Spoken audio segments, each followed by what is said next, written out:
All right, so here we go for chapter 9, guys. It is all about joints. So the bigger picture for this chapter is really naming and classifying everything that you can think of about joints. So we're going to see a number of classifications. And when I say classification, I mean we're going to describe in specific words how a joint is constructed, what is it made of, and then how a joint moves, how it behaves. So there's going to be two different classifications that we talk about, and they're going to blend together, of course.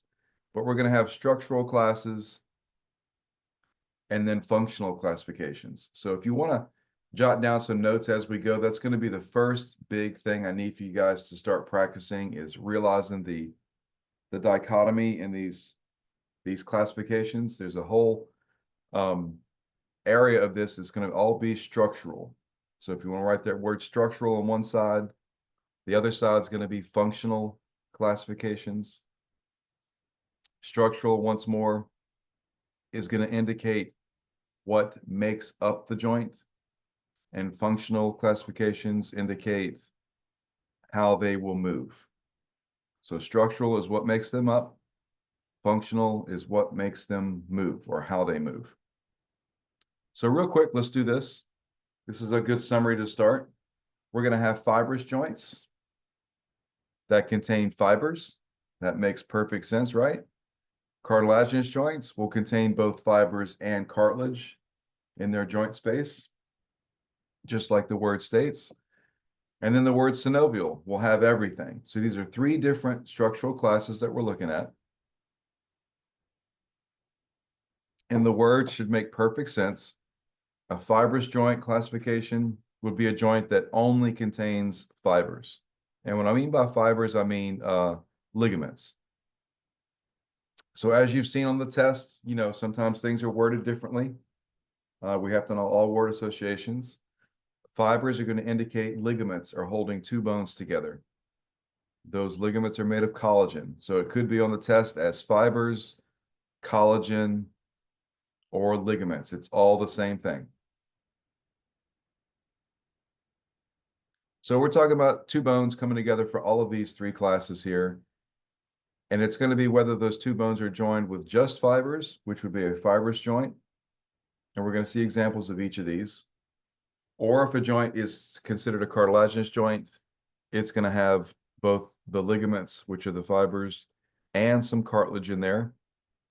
And just as a design feature, if any of you guys have done any kind of construction or design, you know that you put more attention into something's structure or design when you need it to have more function, right? If you were to build a very basic robot, it might take you a year. If you were to build a very fancy robot that has lots of different things going on, lots of different functions, it would take more time to design that, right? More function out of it. So you're going to have more structure in that in order to function more. So as we get further in the classes, as we see, cartilaginous has some cartilage. That means it's going to have a little different function. We get to the bottom one, synovial, it's got everything. It's got the ligaments, it's got the cartilage, and then it's got what's considered a synovial capsule. And that's going to give us the most movement. If you've ever heard of a synovial joint, it's these freely movable joints that we call them. These are all the joints that we can see clearly the movement in our arms and legs. And honestly, most of what we cover in all of Unit 2 is going to be synovial joints. That's the class that we're going to spend the most time on. It's certainly the one that we're going to spend like 90% of our time on in this chapter is that last one, synovial joint. So you got to know that one. That's why I open up with this picture, guys. This is our typical synovial joint. When I say typical, I just mean, usual. So let's look at the properties. We see two bones, check. That gives us the qualification of a joint, right? A joint is two bones coming together. So now we got to study what holds the bones together. Well, we see ligaments, don't we, on the outside. Some joints will have ligaments additionally on the inside for extra stability. But this joint right here, just as a typical finger joint, what we're looking at, this has the ligaments on the outside. So you can see those fibers, they're the whitish gray fibers. Those are the ligaments that support the joint and hold it together. We see cartilage at the end of the bone. In this picture, it's called articular cartilage. I will need you to get used to that word. We're going to hear that a lot, a whole lot. Articular cartilage. Or articulation, guys, is the fancy word for a joint. And articulation is a joint. So the cartilage that is used at the end of all of these bones that we're going to study, it's like a little tiny lining, actually. This is called articular cartilage. It's what keeps the bones from rubbing on each other and wearing down. So just as a side note, when we hear about arthritis, one of the main types of arthritis is called osteo. Osteo means bone. Osteoarthritis, that will be when you start to lose that cartilage. So as you get older and things are moving slow and you feel stiff, all that's good old osteoarthritis. That's that cartilage that we're seeing, articular cartilage wearing down, right? So the cartilage is there for durability. Like I said, it's all about design.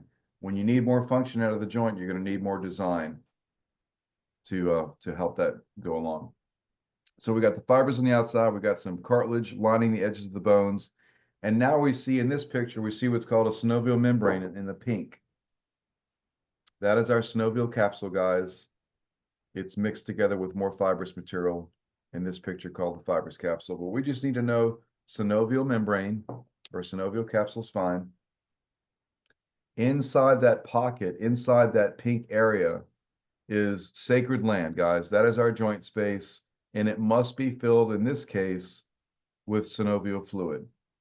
So whenever you say synovial capsule, you're automatically calling in that we're going to have synovial fluid inside that joint. That's what the capsule's for. The capsule supports the joint, yes, but the membrane that we're looking at in the pink, that's what produces that precious synovial fluid. Whenever there's a joint that has synovial fluid, this is the kind of joint that is built, it's designed for regular everyday movement, what they call free movement, and it's designed to move all the time. So therefore, if you work backwards, since we just talked about a little bit about pathology of the joint, if you work backwards, when you can't move your joint all the way, when it hurts to move it, when it's stiff, right? When you feel limited motion day to day, not just one day, maybe if you have a bad day, but it's day to day, week to week, that means that you've lost some of that synovial fluid, and eventually you'll lose that cartilage, and eventually you'll lose those fibers. It kind of works backwards. And that's how a joint degenerates into full-blown stage 3, stage 4, 5 arthritis, where it's frozen and will not move at all. So notice what I just said. When you lose the structure, you lose the function. We're right back to square one, right? So since you need structure for function, pathology in this case for bones and joints is you're just losing, you're going the opposite way. You start to lose those structures, therefore you lose the function. All right, so that's our typical synovial joint, guys. It's going to contain all three aspects for the test. It really is just that straightforward. We're going to look at a lot of different words to bring all this together, but just as a summary, guys, this is what I need you to know in this slide. These are the structural classes that you need to know: fibrous, cartilaginous, and synovial. And then know the properties of each. Know what they should contain. And now that you've tested, you can see the scope, you can see the difference in the wording.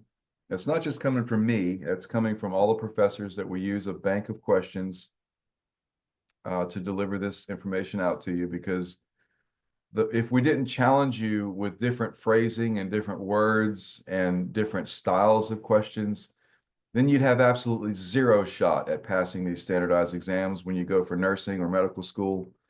So it's a constant, you could say a work in progress to learn properly. Well, first of all, develop useful, productive study skills, and then to test in a way that you're actually getting through the material understandably. And then number 3, getting better at testing. That's That's a skill that a lot of you are going to have to develop. I can see, the difference in the quiz questions that we did, which were more simplified versus how they're worded on the exam. Some of you guys just were not able to carry that through. And there's no reason to come down on yourself. This is a learning process. Maybe you're possibly your first time digging into this kind of material at some depth. So you just have to know it's going to take some practice. If you've committed yourself to the medical field, it is far worth it. The joy you see in a patient's eyes when you can help them overcome something is like nothing else. It's a beautiful thing. It is so worth it. Um, and you just have to have that natural love of the body to just keep pushing yourself and keep doing it despite how much it hurts in the process. So you're going to feel some hurt this chapter. there's there's going to be some words that make you scratch your head, oh my God, why am I doing this? But you know why you're doing it. So just got to keep moving. All right, that was our little brief intro, guys. This is our structural classes. We're going to turn these into functional classes in just a bit, but we're going to get through some basic terminology before we go there. Any questions from this introduction before we move on?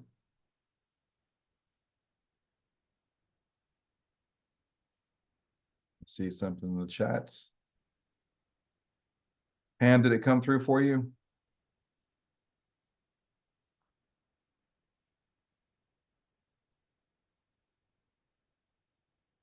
One second, guys.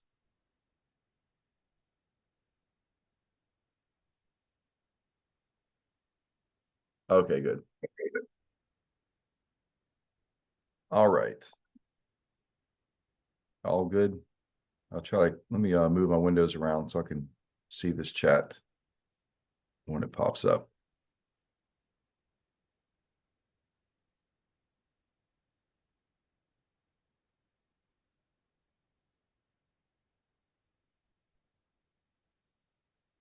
All right, guys, like I said, some basic definitions here.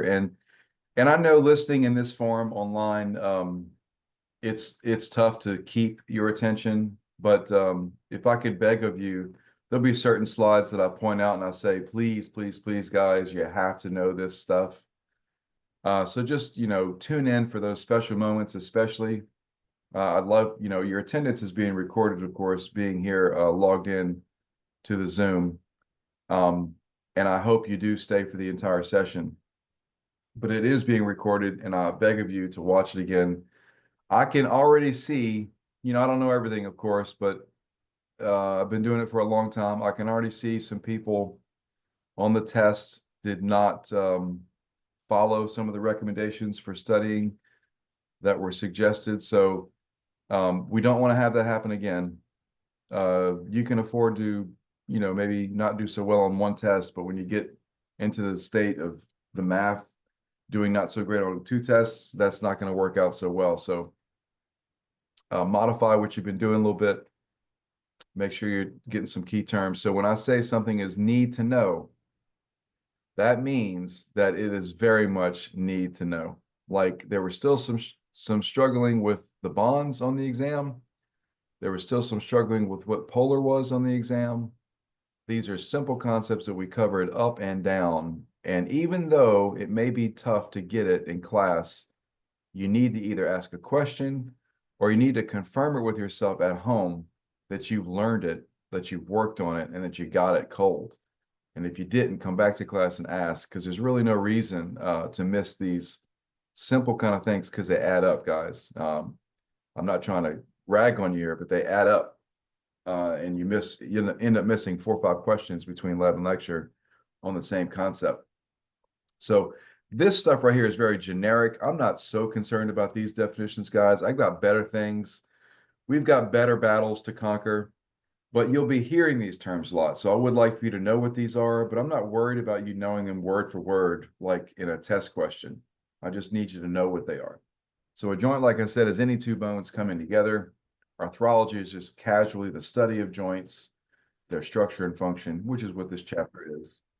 It might as well be called arthrology, actually, instead of joints. And then kinesiology is a word we throw around. This just describes the movement that the muscles provide with a specific joint. All right, our typical joint, again, what we see is two bones, one more time, with the articular cartilage lining the edge of the joint of the bones, and then that beautiful capsule filled with synovial fluid. Again, this is our synovial joint. I like to show this a lot because this is where most of our work will be. Not all joints will have this synovial fluid. Not all joints will have cartilage. So when you take those features away, when you take away the synovial fluid, you take away the free functionality of the joint, which means it's not going to be designed for a lot of movement. Then when you take away that cartilage possibly, that means that joint is not designed for movement at all. So you're thinking, well, what's the use of having a joint if it doesn't move? Well, there are certain joints like we just went through that are called fibrous joints. They're not designed to move. They're not supposed to move. They're just bones coming together connected with ligaments. And that's what our skull is, as an example. A skull joint, the joints that we have in our skull, they're not designed to move. We can't open our skull. Those are going to be what's considered fibrous joints. So here's our three classes again. Fibrous joint use or contained of collagen fibers, cartilaginous joints, cartilage and fibers. So we're going to have a little bit of movement since we got cartilage there. That's what introduces the design for movement. The synovial joint is going to give us the capsule, the cartilage, and the fibers. Whenever we say capsule, we mean that synovial capsule, guys, with the synovial fluid. So which one of these three is going to give us the most movement? Who can answer that? Synovial. Bingo. Know that forever. Synovial will give us the most movement. We're going to call it freely movable joints. These synovial joints are going to be freely movable. And we're going to have a nice fancy word to say that. Cartilaginous joints give us a little bit of movement, right? Which one gives us no movement? Which of these three? Fibrous. No movement. It's going to be the fibrous. So there you go. We're going to take those three and now turn them into a functional classification. And we're going to say that synarthrotic joints, it's a big word, synarthrotic are going to be immovable. Amphiarthrotic, amphi means, kind of meh, halfway. Amphi is slightly movable. And diarthrotic joints are going to be those precious, freely movable joints. So when you flex your fingers back and forth, open your fingers, guys. Open and close your fingers, bend your wrists, your elbow, your shoulder, your hip, your knee, your ankle, all that free movement, those are all diarthrotic joints. So whenever I ask you, what's an example of a diarthrotic joint? Look around your arms and legs, they're all there. The knee joint, the elbow joint, the fingers, the shoulder, the hip, all of these joints that freely move are going to be diarthrotic. You can already see it's going to be a challenge to possibly learn how to spell these suckers, but the suffix arthrotic is standard. You just got to learn those prefixes, the diarthrotic, amphi, and syn. Okay, so those are your functional classes. Those are three words. So we put them together, we match structure with function, guys, and these are all six terms that this is one of those slides I was telling you, you absolutely have to know right here.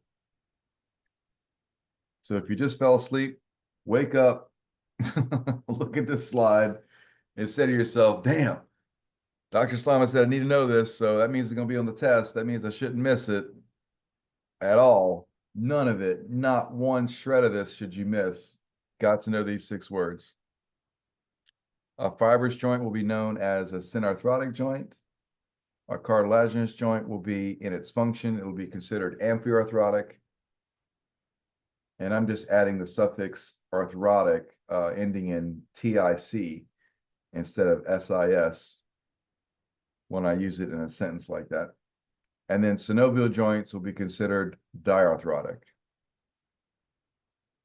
So know the association. I can hear the quiz questions knocking on the door right now. Oh my God. Can you put together the fact that fibrous is synarthrotic, cartilaginous is amphi, and synovial is di? I need you to be able to put those together, and I'll go back to it just a sec. Because you're going to be quizzed on it. knock, knock, knock, which means you know you're going to be tested on it, knock, knock, knock, which means if you miss it, it's all on you. You know you got to know it.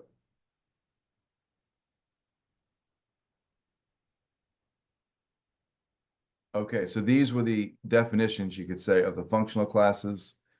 If you need to go back and get those definitions of the structural classes, there they are right there. These are all good need to know slides, guys.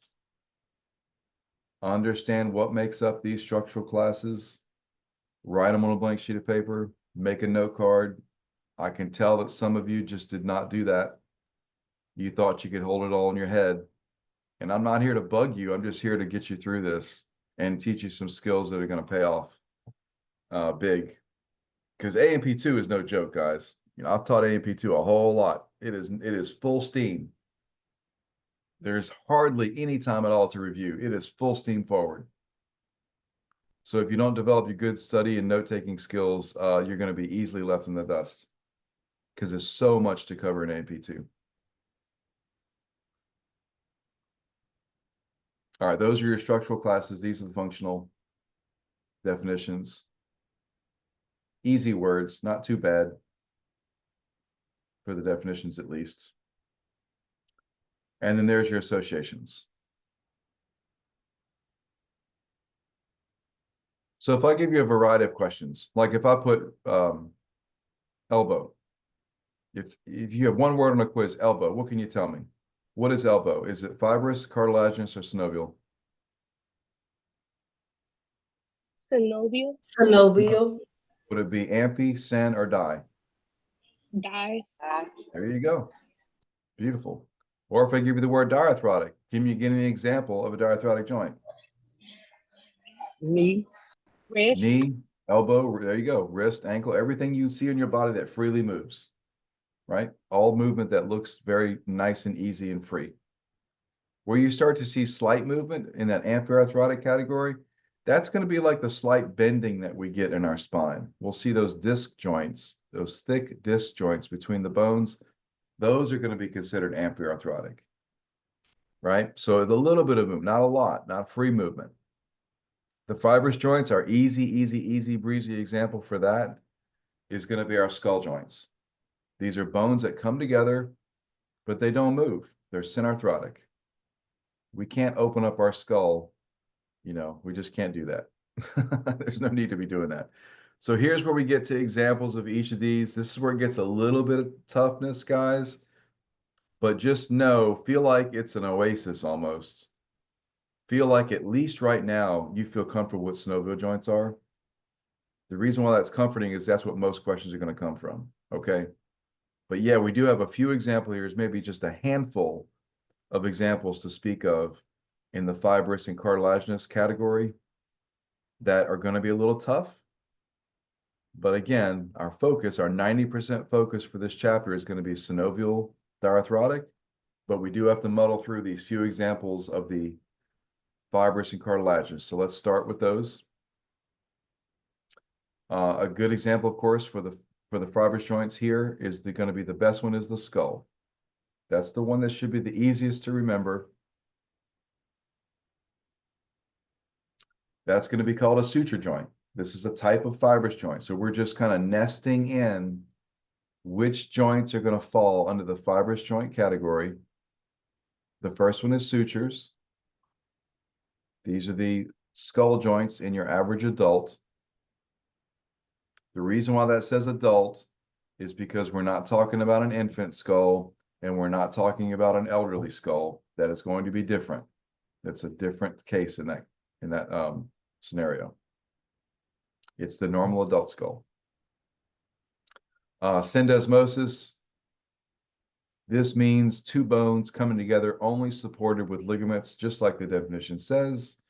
There'll be a picture of this coming up. But this is between your radius and ulna. Your radius and ulna, guys, that's what makes up your forearm. So squeeze your forearm.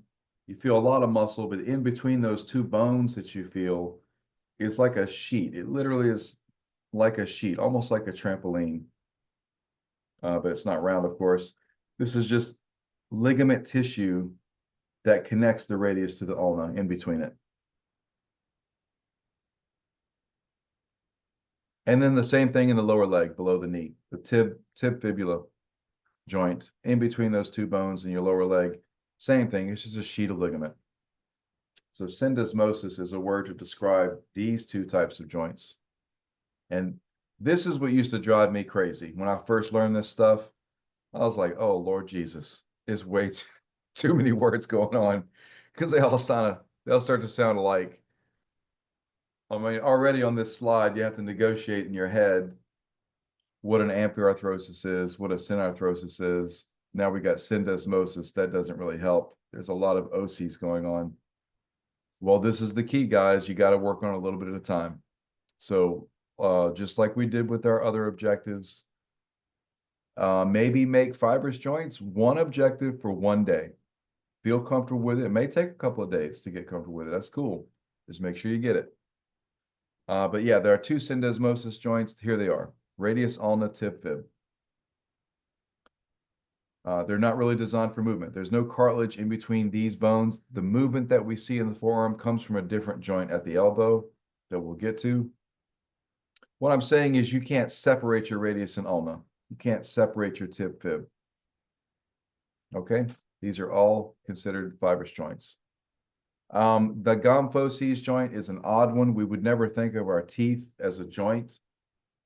But since the teeth represent enamel, pretty much the same hardness as bone here, this is considered a joint technically. So where your teeth plug in to your jawbone on the bottom and what's considered the maxilla bone on the top of the roof of your mouth, these are joints, guys. Even though we don't think of them as joints because they don't move, well, that's why they're called fibrous joints. So your teeth joints are called Gomphoces. Those are your three categories here, subcavities, I guess you could say, of fibrous joints that do not move.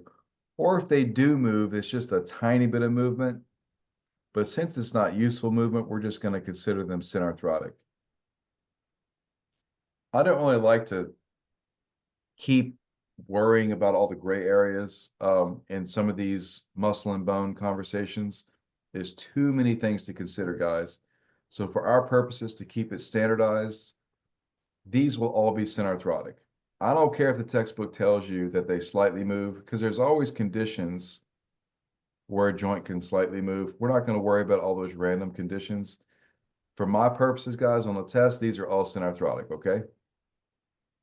They're not going to move under classic conditions.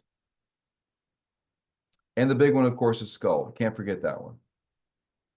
That's the one you need to pay attention to, mostly.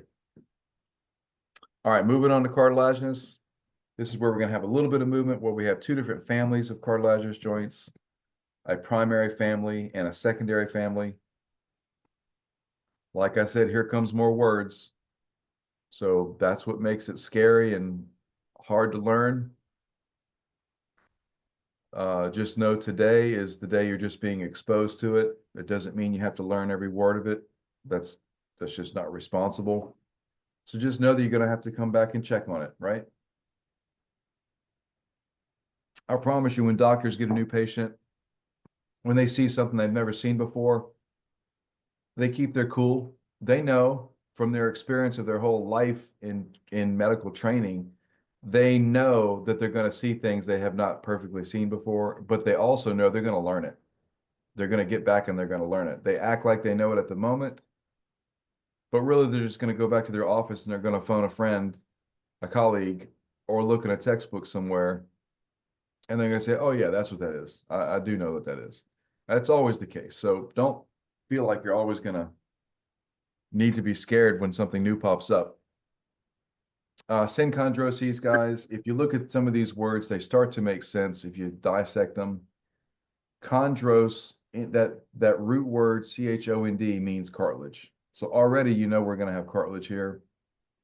Syn means coming together. So these are two bones coming together with some cartilage. This is going to be our growth plate joint that we see.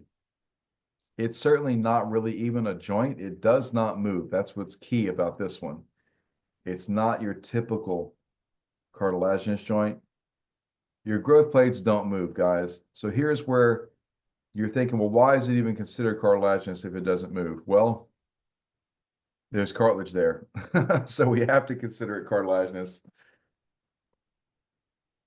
And technically, oh yeah, it'll move if you move the joint wrong. Like gymnasts who stress their joints all the time, or even playing stop and go sports like soccer and basketball. Yeah, you can move those growth plates. They're not supposed to move. And that's how you get damaged in those areas of the body in competitive sports at a young age. But this is our growth plate. We'll have to come back to that one because I got more to show you on the growth plate one. But the secondary type are the ones that I need to know for now. These are going to be the discs in the spine. And then we have that chunk of cartilage further down in the pelvis. That's called the pubic symphysis. If you've seen the model in lab, the whole skeleton at the pelvis, right in the front of where your pubic area would be, there's a chunk of cartilage that joins your two pubic bones together in the front of the pelvis. That is called a pubic symphysis. And the word symphysis, if we dissect that one, if you're interested, physes indicates the body of a bone, the thickest part of it, you could say, or the main part of it. And then sym, in this case, SYM, indicates coming together. So we're talking about the coming together of two bodies, two big bodies of bone.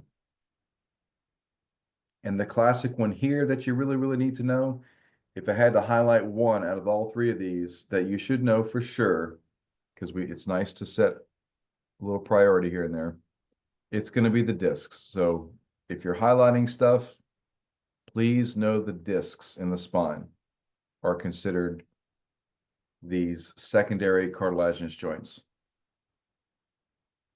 Going back to the fibrous, know the skull is your classic fibrous joint. You got to have a starting point. This is what I'm giving you. So skull for fibrous joints, discs for cartilaginous joints.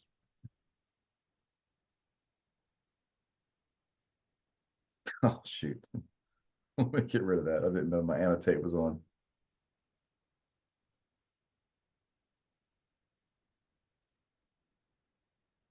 Hold on, guys. I didn't realize that was on.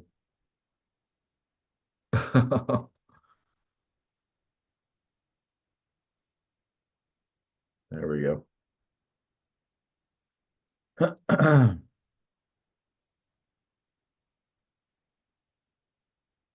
All righty. So skull for fibrous joints is our starting point for today, and discs for the cartilaginous joints, our starting point for today on this category. Everybody still in the game?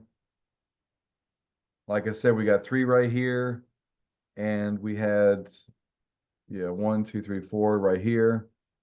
So that's 7 total of these odd categories like fibrous cartilaginous. So it's going to take some time to get all those. But for today as a priority, no skull for fibrous and discs for cartilaginous. At least know that. That gets us in the game.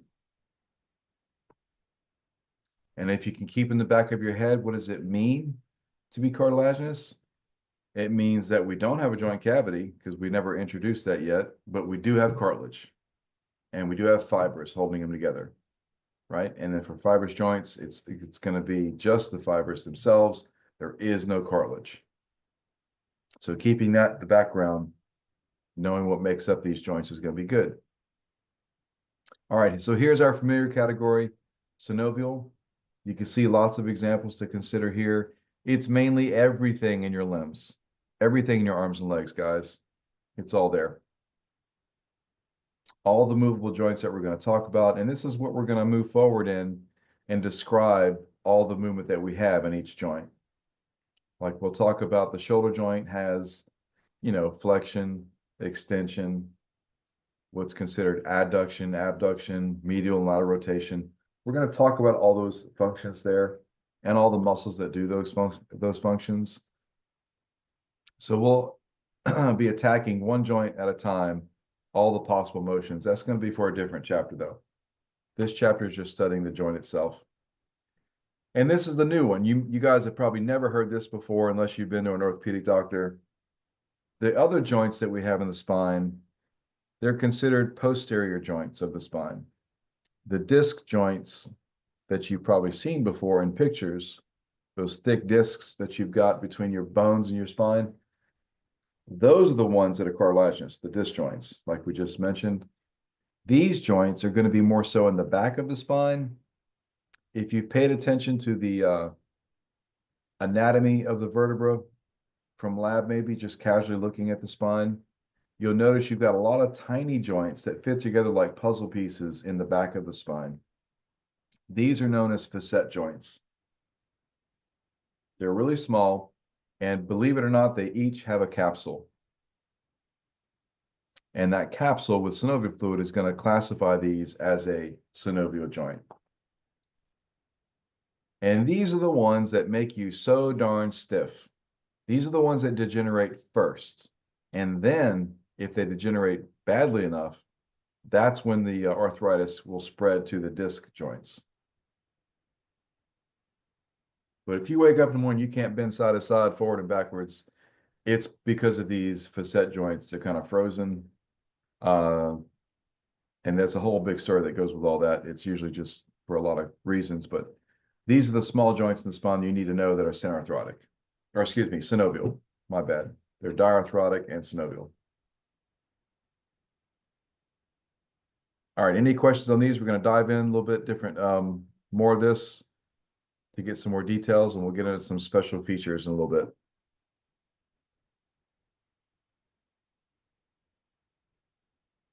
If I'm talking too fast, just let me know. I try to hold myself back where I can, but just let me know. Still doing good? Okie doke. These are everything, guys, that we have to consider about what's moving, what should be there in a synovial joint. So lots of things to consider. This looks like one of those all the above kind of things, doesn't it? Pick out or select, excuse me, select which characteristics belong to a synovial joint. It is everything.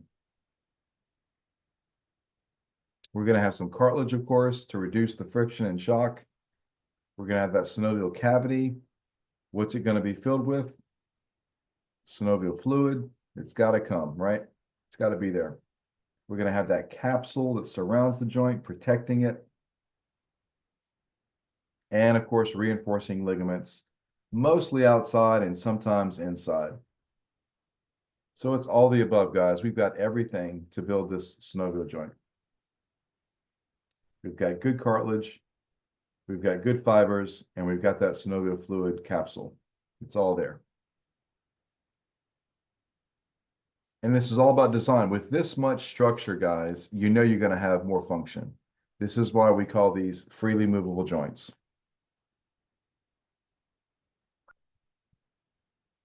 All right, more of the same.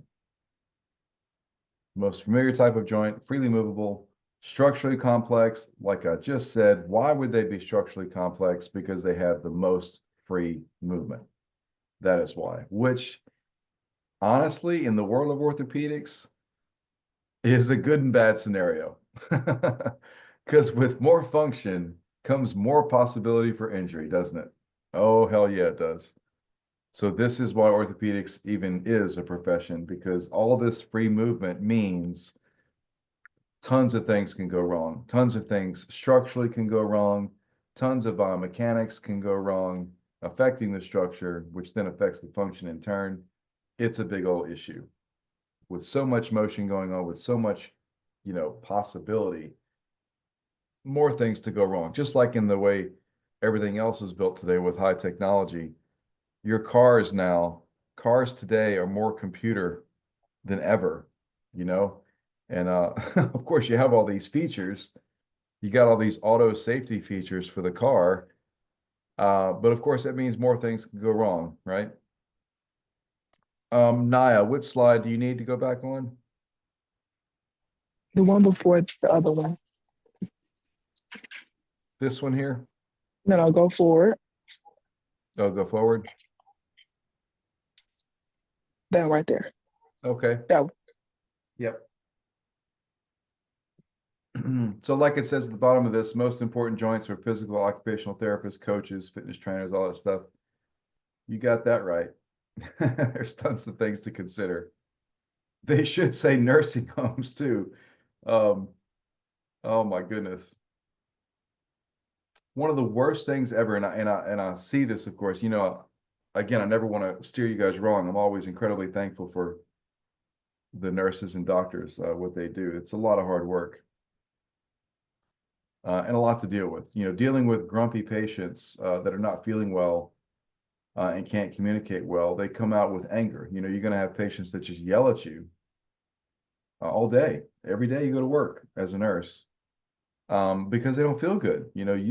You're stuck in a bed. Your life is crap at that point. So they're not going to be happy necessarily. Going to be grumpy. But in nursing homes, especially guys, man, I can't tell you how important it is when you do your rounds. You're going to see this. Patients need attention, despite what their mood is, despite them cursing you out, throwing things at you possibly. They still need to be loved. They need to be cared for. You're there as a nurse, you're there as a doctor for a reason. You're not there to give attitude, you're not there to give judgment, you're there to help the patient. So despite what the patient will do, you should still be there to help change their position, rotate them regularly, give them water when they ask, because trust me, I worked 4 years in a hospital setting, and I know, and sometimes it seems well deserved. I know those nurses sit at that nursing station. I ain't getting them water. They could just sit there. They could wait. They were mean to me. They cursed me out. Well, you know what? That's just kind of immature. Get them the water. Go the extra step. Show them love, and eventually they'll cave in. They won't be so grumpy. But man, I've seen it all. I really have. It's never easy, but wow. Nursing homes, they get the worst of it. These patients can be really tough. So my hat's off to you as a nurse for dealing with all that. But try to remember if it was your mom or grandma that you would want them to get what they need. Okay, so there's just another picture of our typical joint again with synovial class.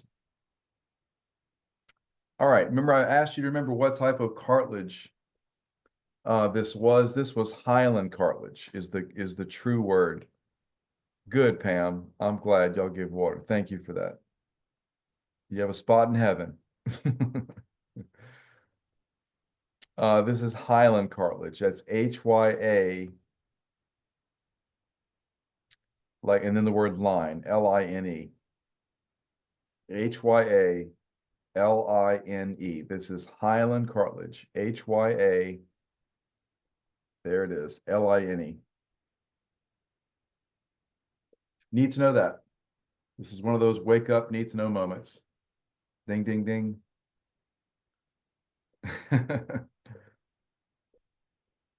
We're going to hear about hyaline cartilage a whole lot. This is the kind of cartilage that's all around your body. It lines your bones at the joints, the joints in your arms and legs.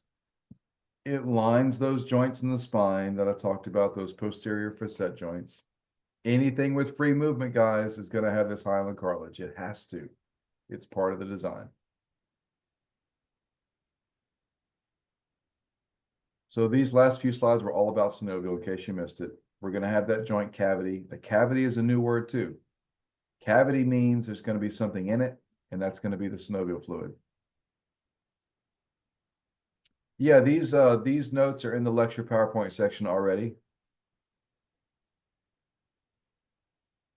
from the chat. They're there. Yeah, you're welcome. That synovial fluid will just have some proteins in it.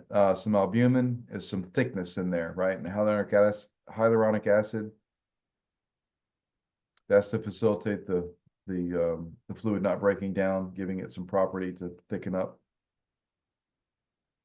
to nourish the joint. This is what the fluid is for, guys. If you're wondering, what is the world is fluid so important for? It is to nourish the joint. And here's the kicker. You only produce the fluid with movement. So if we go down the pathological road, if you can't move the joint, guess what you're not producing? You're not producing fluid. Guess what the fluid's for? To facilitate more movement. So it's like a cycle. If you move the joint, guess what? You get good fluid being produced, which helps the joint move even more. If you don't move the joint, you get little fluids being produced, and you'll lose the function of the joint. So your average patient that says, oh, I'm stiff, it hurts to move the joint. Well, that's what you, the therapist, is there for. You have to still move that joint. The more you know about the anatomy, you'll know more about this as you go, but it doesn't matter if it hurts, guys. You got to move that joint. It does depend on the kind of pain, yes. If it's dislocated or displaced, you're not supposed to move the joint. But in typical, osteoarthritis, stage 1, stage 2, 3, move that joint as a therapist. You're supposed to passively move it backward and forward, up and down, whatever it is, to facilitate some of that fluid coming back until they can actively do it themselves. That's the difference in those two words. Active range of motion and active therapy is when the patient does it themselves. Passive is when the therapist moves the joint for the patient. Either way, it's going to help produce that fluid because that's what's needed for the health of the joint. So we got some of that fluids there. And we'll get into some other mentions of other tissues called this, in this case, called the periosteum. That's just going to be some tissue that lines the outside of the bone. That'll be for a different chapter, so we don't have to worry about that one right now. This is just showing you what the capsule's made of. It's got some, that's just more ligaments anyway. But that synovial membrane is going to be where we are. That's what we need to know. It secretes the synovial fluid. So what produces the synovial fluid? The synovial membrane. What helps it to be produced? Movement. That's the answer to those two questions. Yeah, you could say the eggs help. I mean, it's at a cellular level, eventually it's going to help. It's not like we eat an egg and all of a sudden, and I know you know this, okay, it's not like it's an immediate thing, but yeah, the overall collective nutrition will certainly help the joints. And something that a lot of people may not pay attention to as much, the best thing that helps the joints is water, of course, as you probably certainly know that, and then not smoking. My best 2 tips for joint health, I'll have to say 3, is movement, number 1. Movement is number 1, water, and then not smoking. And that includes vaping. All those toxins over the months collect in your muscles and tendons, and they will definitely affect the joint. I had patients that would be where you could say they were perfect health because they ate all the right things. They were very, very physically active, but yet they smoked and smoked and smoked, and they kept wondering, well, hey, doc, why am I not getting better? Why do I still have this pain? Well, the toxins from smoking and vaping is just, it's insane, guys. I don't mean to rain on any parades here, but, you need to hear that. You really do. It's never going to be good. It's too much toxin going on.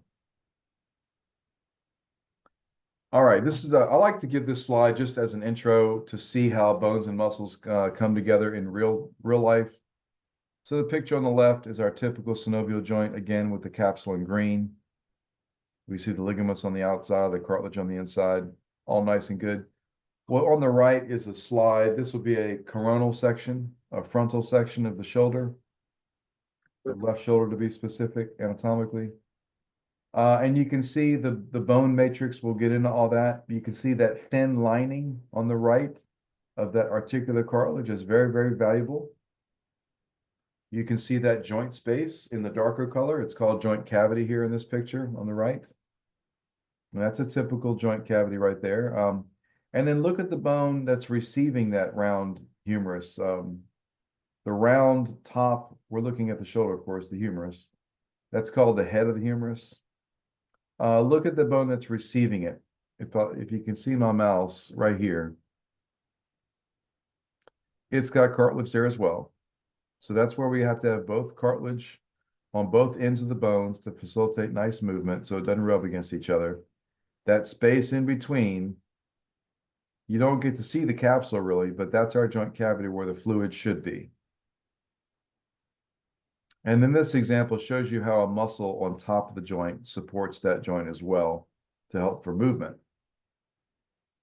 That's going to be one of our most popular rotator cuff muscles that we should know. So we'll spend time with Mr. or Mrs. supraspinatus in another chapter, but yeah, that one's good to know because we're going to come back to that even in this chapter and show you why the placement of that muscle is so important. Okay. All right, now we're going to cover some extra features and then we'll take a small break, guys. So maybe about, I would say 15 more minutes getting through some of these features. Then we'll have time to take a break. So just to summarize, I've been repeating lots of things here. We should know the qualities of structural and functional joints. And now we've seen examples of all of these categories. And mainly we're going to give most attention to synovial joints. So here's where we go a little bit further in the synovial joint category. Like I said, you're kind of leaving the others in the dust. We're going to talk about some special features that synovial joints have. Other than just having a synovial capsule to begin with, I mean, that's pretty special, it really is. There's other features that we need to look at. And some of them are going to be made of what's called fibrocartilage. This is a tougher cartilage, guys. If we mentioned hyaline before, let me go back to that slide, I guess, so you can notice that. This hyaline cartilage here is the main type of cartilage in the blue that we see lining all the edges of the bones. So tuck that away. You got to know hyaline cartilage for sure. Now we're going to introduce a different type of cartilage that we should know. It is called fibrocartilage right here at the top. It's a tougher one. When you have a joint with fibrocartilage, you know you mean business. You know you mean that we need extra support for wear and tear. So hyaline cartilage is designed for regular everyday wear and tear. But when you have a joint that also contains fibrocartilage, again, more design, right, on purpose to facilitate more function.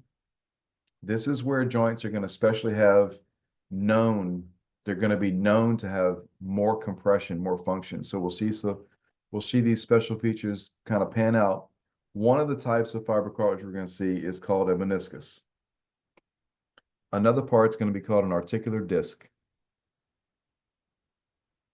So whenever you grind your teeth together and your jawbone, the joint right in front of your ear, actually, if you want to put your finger literally just in front of your ear, okay, on the side of your skull. And then don't press hard, of course. I don't want you to mess up the joint space, but slightly move your jaw open and closed. You can feel that bone moving in that joint right in front of the ear. That's where your articular disc is going to be for the TMJ. And then meniscus is going to be another type of fibrocartilage we see in the knee. So here we go. Here's two pictures here. So in that box that we've got in this picture, we can see anatomically just in front of the ear, right where this, can y'all see my hand, by the way, on the slide? Sometimes that doesn't come through in Zoom. Yes, we can see. Okay, good. All right, right there is where I'm talking about. That's that rounded edge of the bone. We're going to get those terms later. That's called a condyle. But in the roof, in the curvature, that C-shaped curvature of the bone that receives that rounded area of the bone, that's where the articular disc is going to be tucked under. You can see it right here. So this is going to be a little slip of fibrocartilage right there that we're looking at in the TMJ. So for the test, you have to know a couple of things here. What type of cartilage is this disc? Is it fibro or hyaline? Fibro. It is fibro. Why is it fibro? Because it's tougher, it's thicker. We use our jaw every day. We grind our food with our teeth. that jawbone is going to come right up in that joint and stress that fibrocartilage every day. It can take it to a point, unless you grind your teeth all night like some people do, you can wear that fibrocartilage down. Or if the joint is not in its normal position, it can damage the cartilage as well, which happens with a lot of people. And there's an adjustment for that, but in chiropractic. But yeah, that is our best example right there of an articular disc. And then at the bottom of this picture, we see the meniscus. That's not the exact perfect shape of it, but it's pretty close. It's a thicker disc that's present on both sides on the inside of the knee joint. We're looking at the knee, just specifically in the knee, guys. We don't see these anywhere else but the knee. There you go. This is a superior view on the right side of the picture.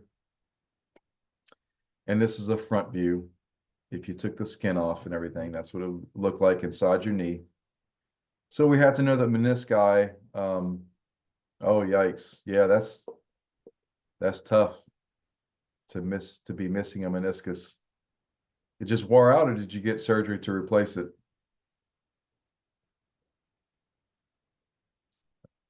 Sports injury, maybe? Oh, yeah. Well, yeah, that's where they should be, guys, right and left. They're called medial lateral menisci in this case. And we get to see a little bit inside the knee, those ligaments, and they're pink in this case. Center below the patella. Those are the ACL and PCL ligaments, if you've heard of those before. They're very popularly torn in football and such.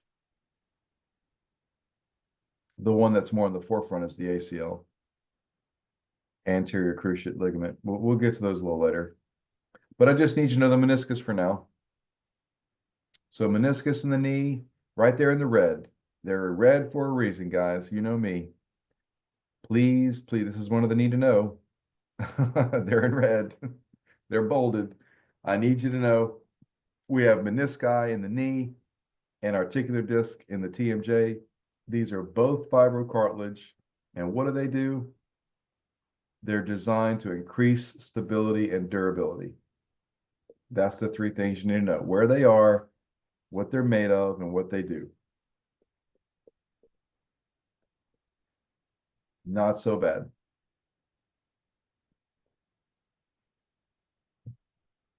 Now, let me go back to the knee for a second, just so you're not confused. Let me blow it up one more time.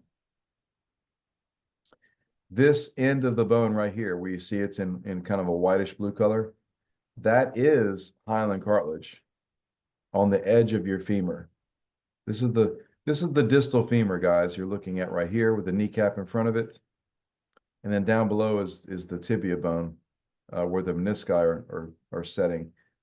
Anyway, you see the hyaline cartilage around the distal femur here. So you're going to have hyaline and fibrocartilage in the knee joint. That's what I was trying to impress upon you.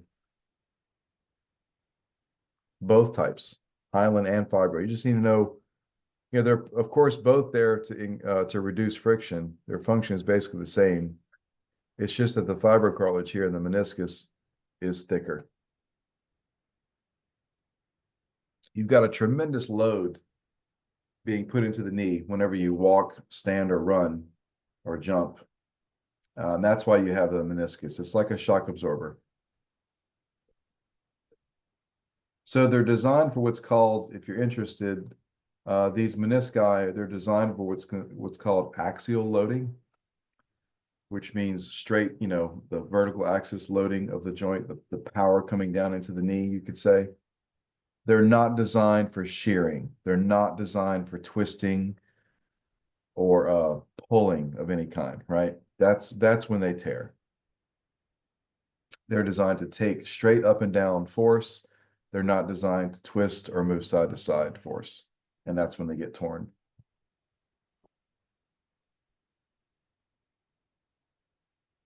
So something simple, there have been people that have torn their ACL and ruined their meniscus just from doing certain exercises, probably with too much weight on their shoulders, in the gym, especially if they didn't warm up. And yeah, it typically more so occurs in women, because women, well, if they have the wrong trainer, they use too much weight, if they're not used to it, or they do it too fast. I mean, all this can happen with men or women.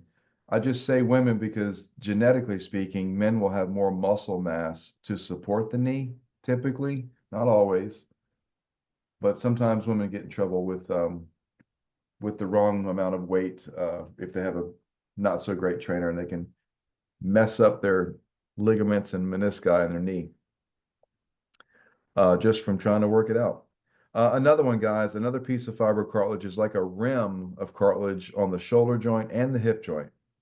So pay attention again. We're going to see both articular, which is the hyaline, and fibro in the same joint.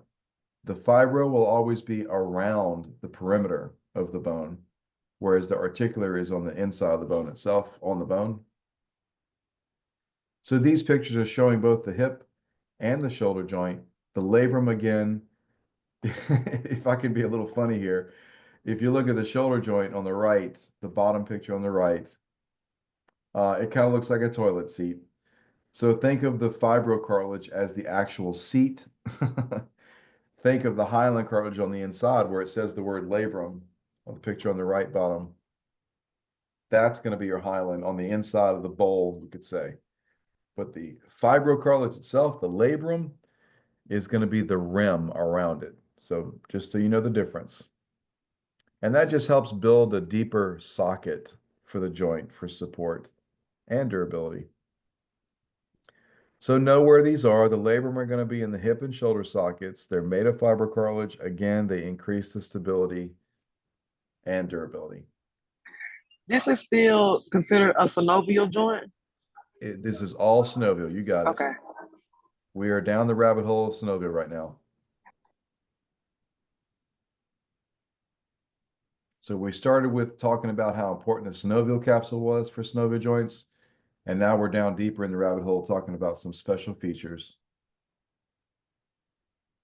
The first of those features were these two here, the meniscus and articular disc.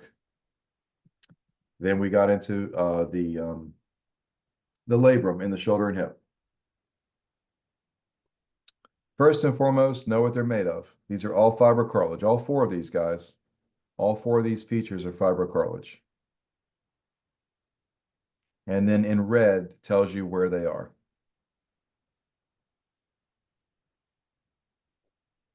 We have a labrum in both the shoulder and the hip.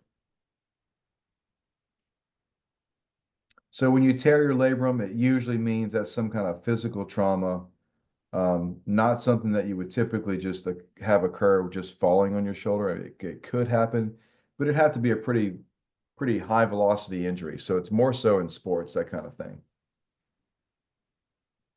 I mean, if you fell out of a tree and you tried to catch yourself, that could do it because that's pretty violent, you know, of a force. But most time the labrum would not be torn. It takes a lot to tear it. It takes a pretty specific injury to tear it. All right, so our last of the special features will be here, then we'll take a break. It's a bursa. A bursa is a fluid-filled sac, just like it says, filled with synovial fluid, like a pillow. These bursae, plural, are going to be found in different areas of the body to support tendons. Where a tendon would normally rub over the bone is where we're thankful to our maker that there's a bursa that's going to be there as a pillow so the tendon does not rub directly on the bone over and over and over again. So let me go back to this slide. Remember, I'll tell you we'd see it again right here. Our rotator cuff tendon of the supraspinatus comes right on top of that bone, doesn't it? Well, this person's dead, right? So we don't get to see the bursa, but there should be a bursa under here, so that tendon doesn't rub on the bone so badly.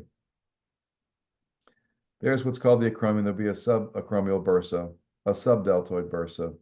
There's going to be a number of bursae, which are little sacs that are going to fit under these tendons, guys.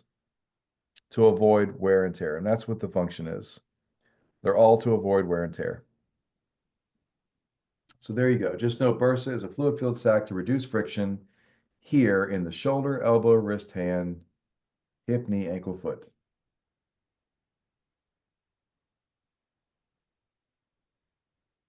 All these actually help reduce friction in some way, all these special features.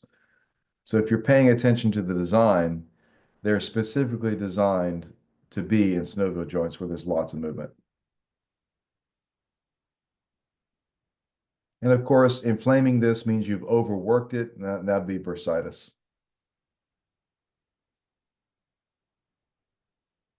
So typically, I mean, it can happen. There's different things that go on with autoimmune diseases and inflammatory things. So no doubt that it could happen, but you're not typically going to get bursitis just from sitting around. You know, when people say my elbow hurts and my shoulder hurts, I think I have bursitis.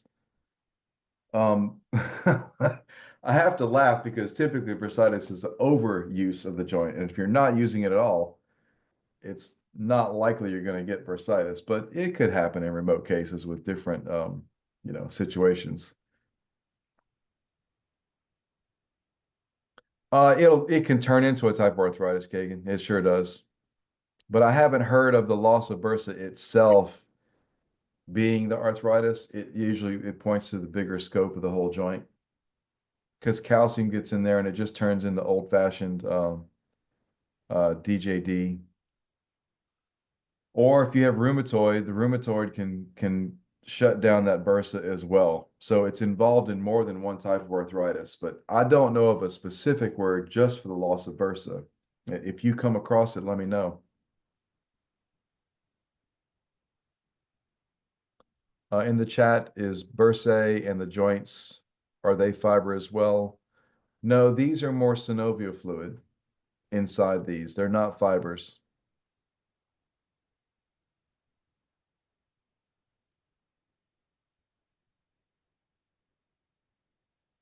The previous special features, these were all fibrocartilage, the labrum and the meniscus, that kind of thing. Those were cartilage. This is a type of membrane. It's a tissue membrane filled with synovial fluid. So it's not a fiber.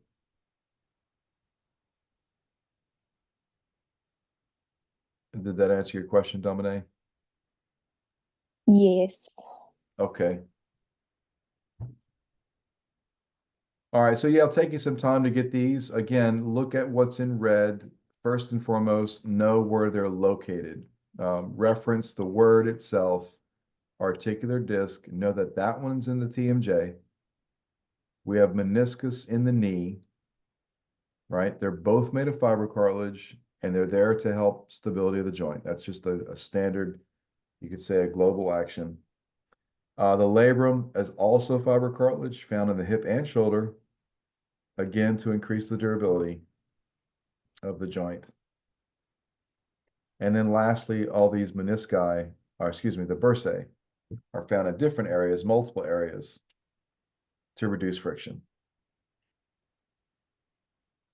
And it's the main joints, the shoulder, the hip, elbow, knee. So it's not too bad. Shoulder, hip, elbow, knee are the main ones. Lastly is the tendon sheath. Take that bursa, put it into like a tube shape instead of a pillow shape, and there you go. You have a tendon sheath. A tendon sheath is a bursa basically, but it's a tube. Think of what a straw wrapper would do around a straw. And this is how these tendon sheaths kind of wrap around your tendons at the wrist and ankle. Again, to reduce the friction, because these tendons work a lot, a whole lot. Especially if you're a mechanical person, literally a mechanic or even a surgeon. Any work with your hands and wrists, anybody that typing, anything is going to produce some friction on these tendons over and over again. So that's what these tendon sheaths are for. It's just to reduce friction again around the tendons.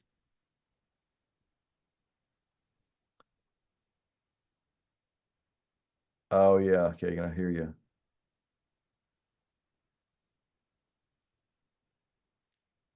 Sometimes in obese people, because they get compression on the tendon. Like I said, so typically tendonitis would usually occur with an overuse, but with obese people, you can get tendonitis and bursitis happening just because of pressure on the bursa or pressure on the tendon. If these people are sitting all day or in a certain position, laying down all day on the hip, look at the hip bursa right here, guys, just as a good example. It's a good question. On the side of the hip, look where those bursa are, right? So they're designed to be there to help movement and reduce friction, yes. But if the person is laying down on their bursa all day long, over time, first of all, the tissue is going to wear thin. The muscle is going to wear thin because you're pressing on it all the time, which will lead right down to the bursa. So then you got the bone and the bursa and the skin with very little tissue to support it, and which can irritate the bursa and the tendon and can start a whole, arthritic process because the person's not moving. So yeah, it can turn into arthritis, getting that total hip replacement just from not doing anything. But to be honest, usually it comes from a fall at some point, some kind of an injury in the past that will speed that up. Elderly have falls all the time. So any fall in the history automatically accelerates the possibility of arthritis, definitely by 3 times or so. And everyone has fallen. My God, we all live in a gravity-induced atmosphere. So everyone has fallen, and it always comes back to be a problem at some point, unless it's been treated properly. So that's what bursitis and tenosynovitis is, guys, just inflammation of these things. We start building our vocabulary just with these words. Anything ending in itis, by the way, is inflammation, if you didn't already hear that. Anything ending in osis is a condition, usually involving several signs and symptoms. But itis is inflammation. So we'll stop here for our break and we'll come back and finish up our categories of synovial, but we've done a lot of the work already. We're certainly easily half through, guys. We're just going to start confirming some words. But yeah, we've done some good territory. We'll take a good break. Go get yourself something to eat. We'll come back in about, we'll say about 20 minutes, okay?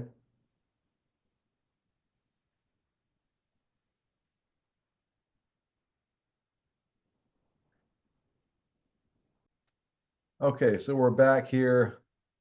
This is just another example in this slide of these tendon sheets. Just to give you an idea what they look like. Not to be too difficult, guys. It's really just recognizing that we've got the bursa kind of split up in 2 different ways. The tendon sheet's just going to wrap around those tendons to help reduce that friction just the same.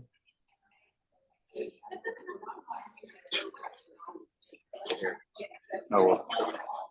No, Kim, we will not have a quiz next Wednesday. I'd like to meet with you guys before we do that. Oh,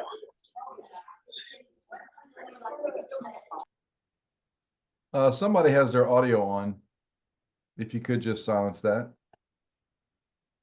All righty. All right, just a little bit more about the anatomy, guys. We'll see these terms come up again, but we might as well get to know them now. Any tendon is going to, excuse me, be attaching a muscle to a bone. So the muscle will blend in and narrow down to become a tendon. And that's what attaches straight onto the bone. A ligament, the difference there is that that's going to be connecting bone to bone.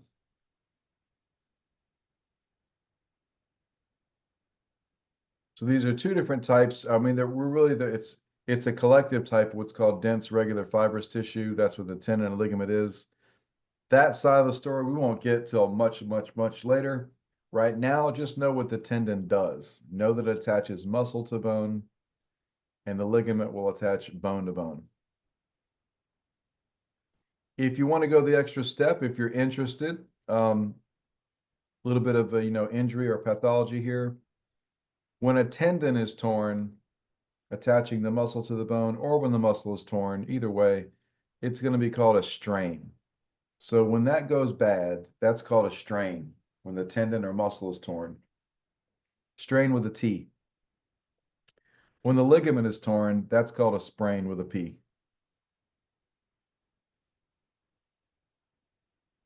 So when you hear someone that has a sprained strain, it means they tore both.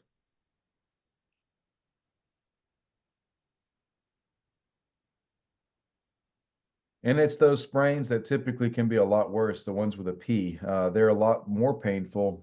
The strain with a T is painful enough, but the sprain, since you've torn the ligament, now you've torn the whole integrity of the joint. You've torn away what supports and holds the joint.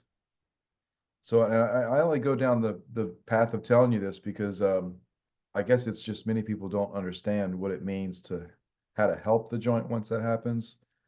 Many people want to use heat because heat, makes us feel safe and nice and, cozy. You never, ever, ever, ever want to put heat on an injured joint. If it's a stiff joint, that's different. Heat's fine, but you don't want to bake your joints either. That's just going to dehydrate the whole situation. But you always, always, always want to put ice.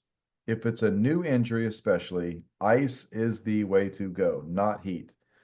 There have been so many patients that have come my way, even straight from the ER, having been given a heating pad or some kind of heating element from the doctor or nurse from the ER, and that's just not the way to do it. I understand it helps pacify the person's mental state or whatever, but you never ever want to put heat on an injured joint when it's just recently injured. Always ice, guys. That's what's going to help um, actually heal it. Heat actually helps it get worse inside the joint, I should say. Yeah, yeah. And now heat is wonderful when it's in therapy mode, right? When it's time to rehabilitate the joint after you're out of the weeds of the injury happening, heat is when you do use it. It can loosen the fibers, it can facilitate blood flow, all that great stuff that heat can do, but not when you first injure it. Certainly not even the first week, honestly, if it's for most injuries. That comes later, just as a side note. All right, so know those two qualities of a tendon and ligament. We already know about bursa. We already know about that tendon sheath. We know where they are. So this is one of these cases where this can blow up on you. Let's say that you go a few days before the quiz and you don't know where these are, or you don't know what a structural or functional classification is because you haven't reviewed it, you haven't written it down. That's what's going to get you in trouble, guys. So make sure you take the good advice. Make your notes happen, make them active. Don't just leave the PowerPoints static and stale sitting there with you highlighting them. Rewrite certain things so that you know it. If you're just highlighting it, you're not really studying it. You're just reviewing it at that point. Studying it means you're putting it into your brain. In order to do that, you got to do something active. You got to write it down. You got to talk about it. You got to manipulate it, turn the words around, make it your own. That's what's going to make it stick in your brain. So learning all these accessory structures, it's nice to agree what they are on screen, but better yet, go the extra step, make yourself a note card. Where are the bursa, right? What do they do? What are the menisci and the labrum? What are they made of? They're made of fiber cartilage. Those questions are gotten wrong on all the tests all the time. So here's the chance to get that right. So we want to start off Unit 2 in the correct manner. Because trust me, you want to know these things very comfortably before we get to the actual meat of this unit, which is learning the names of all the bones and muscles. Your brain, that's going to be 80% of this unit, guys. And it's a lot. It's a lot, all right. No, I can't even candy coat that at all. It is a lot of information. So this chapter 9 fits nice and snug into a little pocket of our brain. It's not too crazy. It is a little overwhelming at first because the words are big, but it's something you can study and learn in just a few days, 2 or 3 days, if you really focus on the material. Because we want to save plenty of brain space for our bigger story, which is learning all the names of those bones and muscles coming up. All right, guys, so we're going to introduce the fourth category. Now that you're a master, you've become a master at knowing the three regular structural classes, I'm going to add a fourth. So in addition to fibrous, cartilage, and synovial, where we said fibrous had fibers, cartilaginous had cartilage and fibers, and synovial had cartilage, fibers, and a synovial capsule with fluid. What if we take all that away? What do we have if we don't have any of that? If we don't have any fibers, we don't have any cartilage or fluid, it means we just have bones, right? Connected to each other. Well, that is what a bony joint is.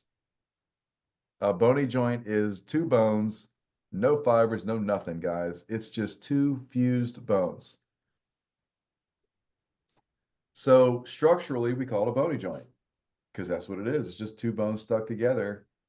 Functionally, there really isn't a function. There is no movement. So we call it a synostosis.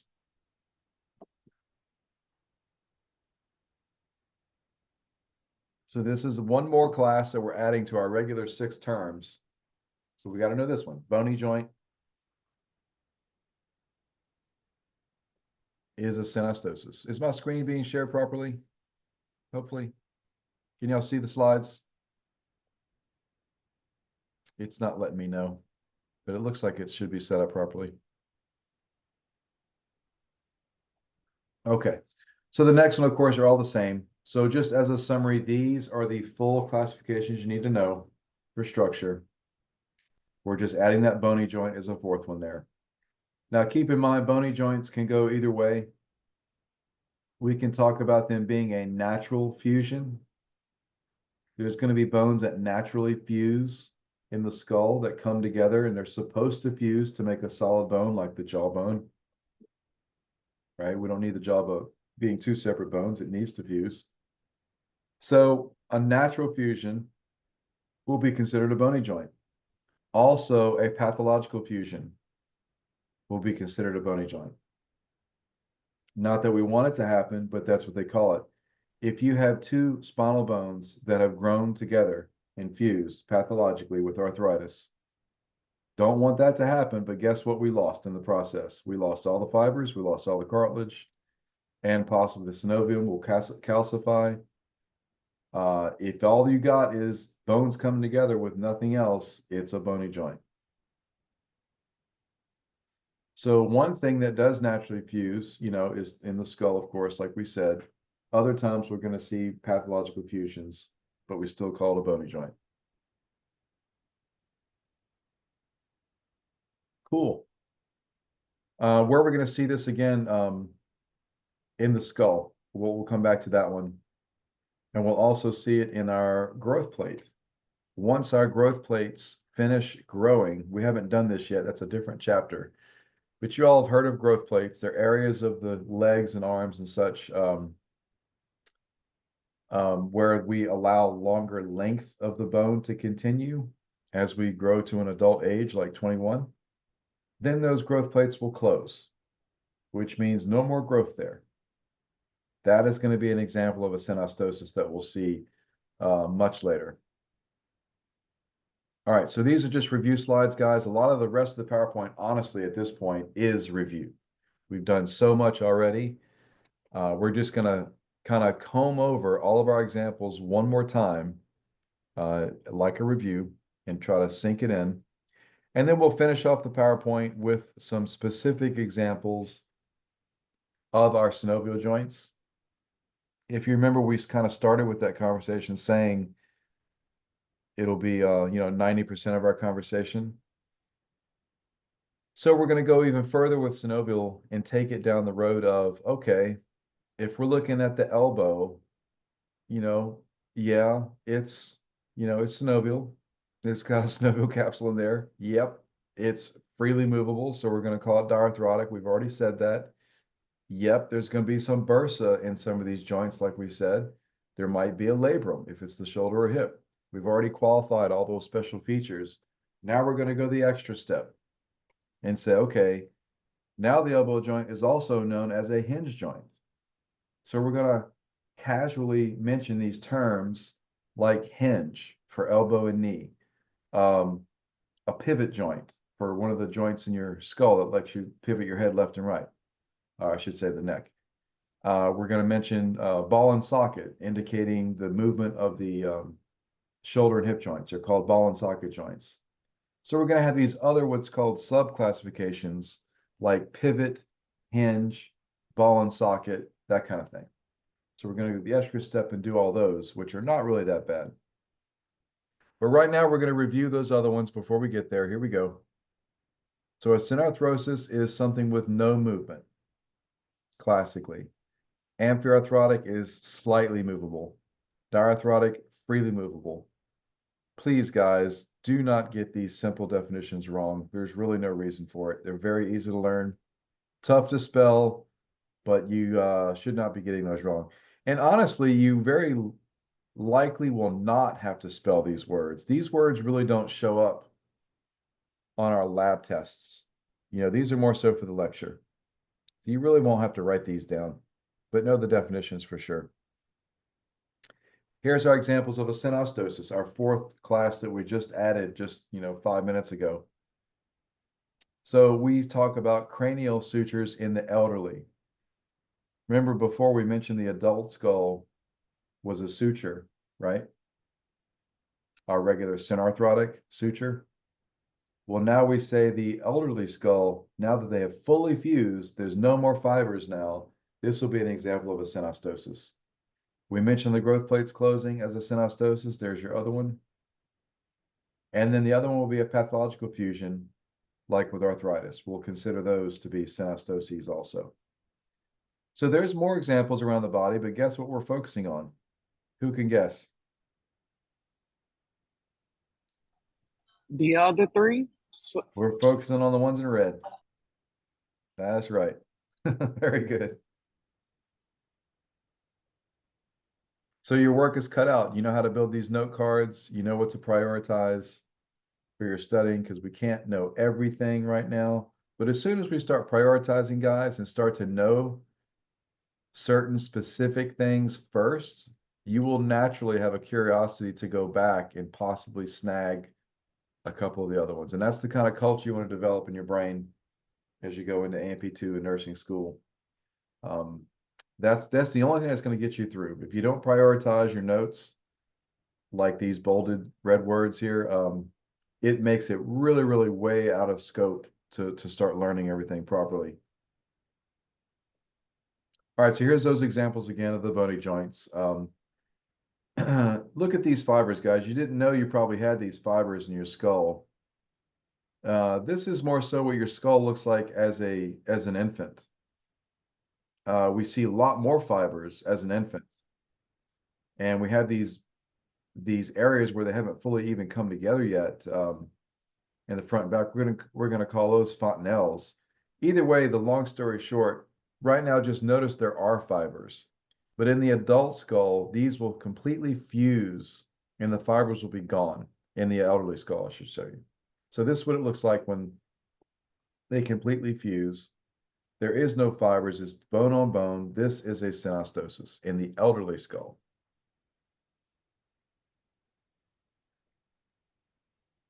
So know that example for sure.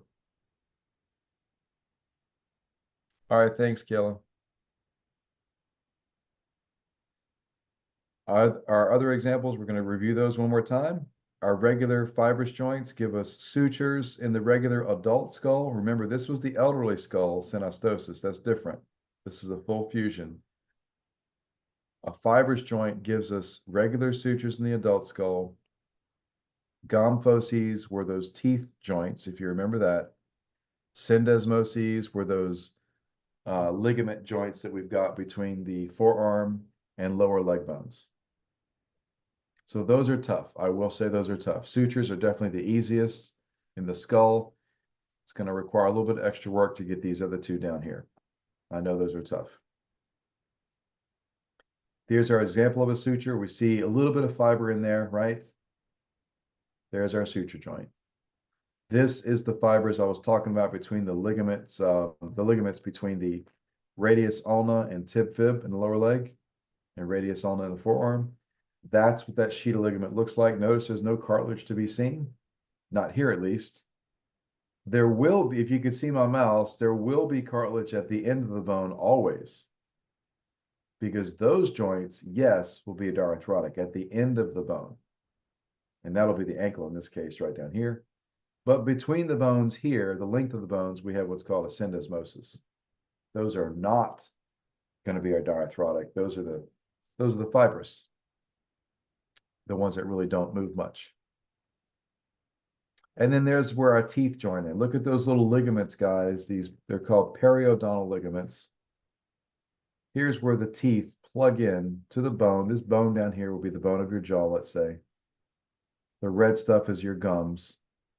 At the base of the tooth here, as it's coming into what's called the margin of the bone, we can see these tiny ligaments that connect the tooth. So that would be considered a joint in this case. And since it's only fibers, there's no cartilage, right? There's certainly no synovium. So you're really left over with just fibers. Now, we can all say that they're typically immovable, right? Because they're not voluntarily moved. But we know that if we put our hand, if we pinch that tooth and kind of move it around, it'd probably move a tiny bit, wouldn't it? Maybe a tiny, tiny, tiny bit.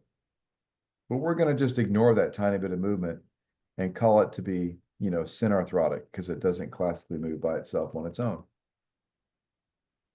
So long story short, here's your 3 examples of the fibrous joints. Sutures in the regular adult skull, gomphoses for the teeth, syndesmoses for those joints that are between radius ulna, like this right here. You just have to ignore that phone, sorry. I'm at my mom's house. Her phone rings all day. All right, there we go. On to the cartilaginous section. We have synchondroses and then symphyses. Both contain just regular old articular cartilage. Not the fibrous cartilage yet, right? This is articular cartilage, but one of these does contain fibrocartilage. And that's going to be the disc. That's what we're going to see. So one of them is hyaline, and one of them is going to be fibro. So that'd be something to remember. The hyaline cartilage is the primary, since that's our regular everyday cartilage. It's the secondary that's the fibro, because that's our stronger cartilage that we see in the discs of the spine. So the symphyses is the discs of the spine. That's the fibrocartilage, the thick discs of the spine. That hyaline cartilage that you see on the primary, that's going to be our growth plate.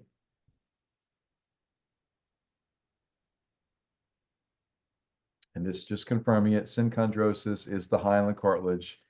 Growth plates, there's the bigger name for it. It's called epiphyseal plate, but there you go. Synchondrosis, hyaline, growth plate. This is a tough one to learn. Our next one is going to be the symphysis joint. That is fibrocartilage, guys. That's going to be the discs of the spine. I fully, really do 100% realize it is very tough to get these just seeing them for the first time.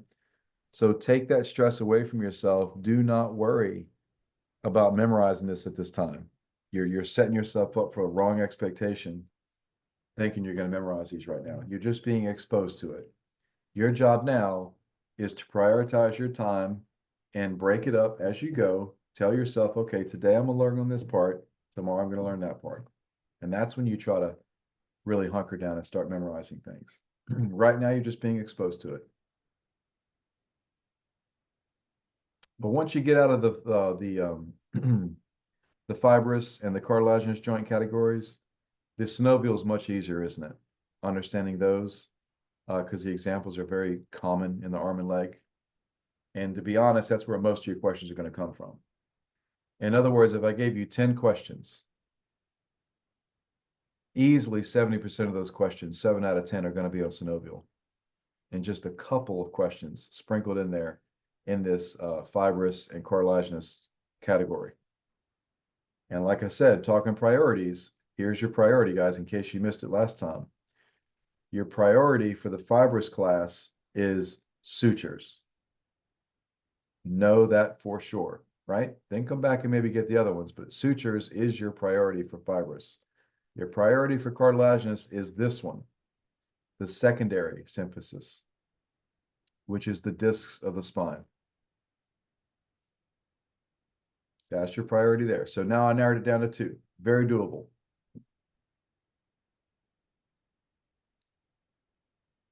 Now we move on. There's just the examples of the fibrous, your fibrocartilage, excuse me, of the cartilaginous. There's your discs in the spine. There's your pubic symphysis. This is your priority right there. Disc of the spine and pubic symphysis is the secondary cartilaginous. Since these are thick pieces of cartilage, guys, this is fibrocartilage.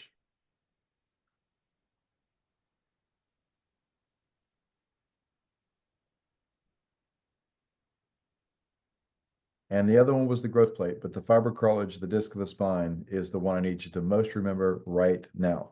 We're going to get to this growth plate in a later chapter, so don't worry about it so much right now.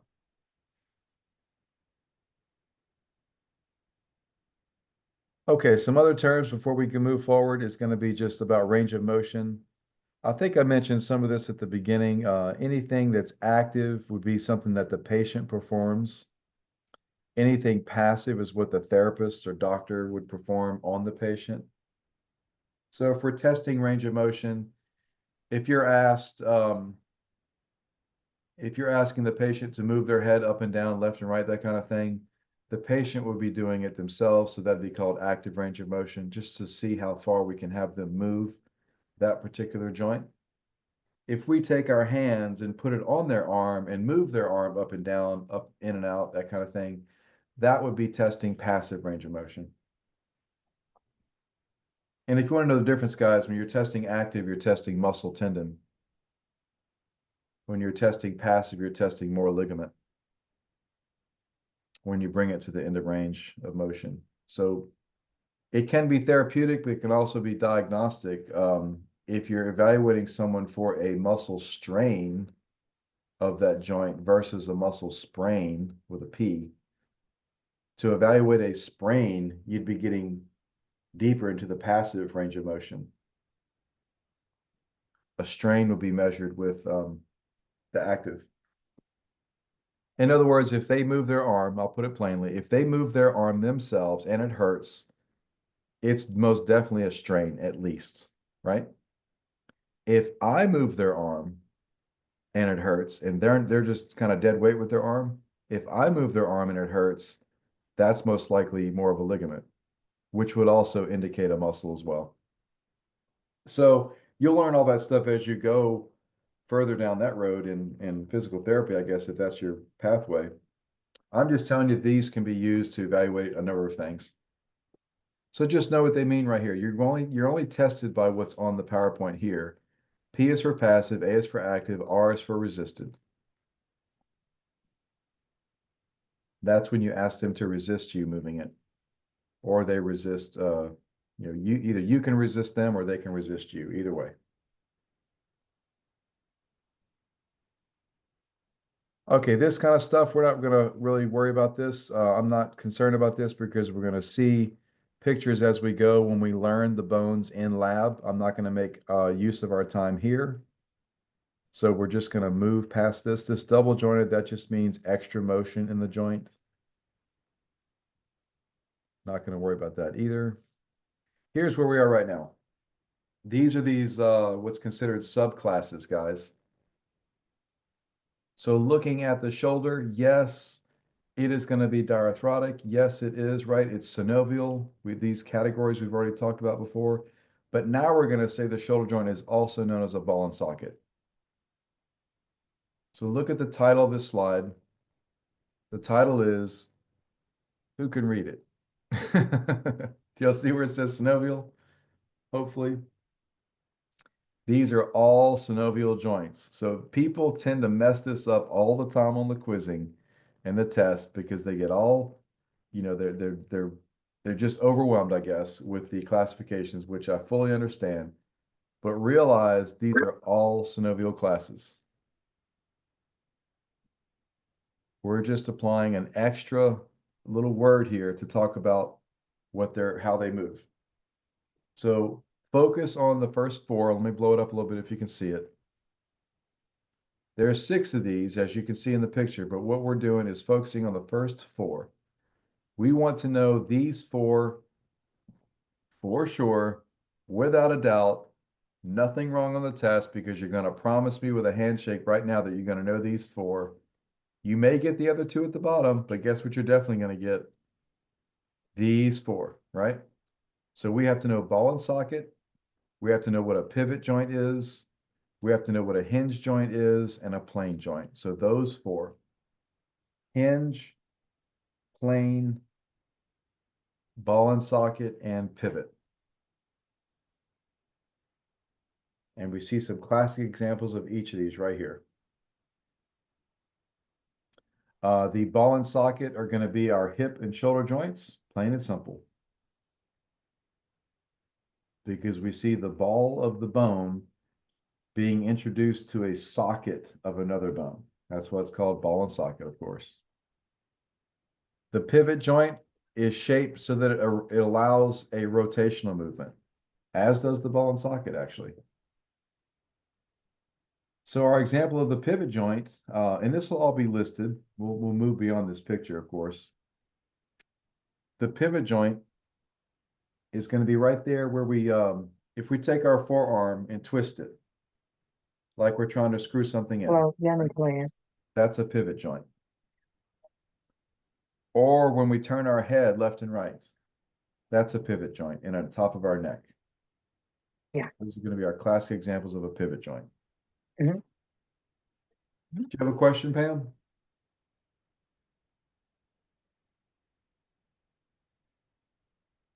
Was that a question? No? Okay. No. No. Okay. All righty.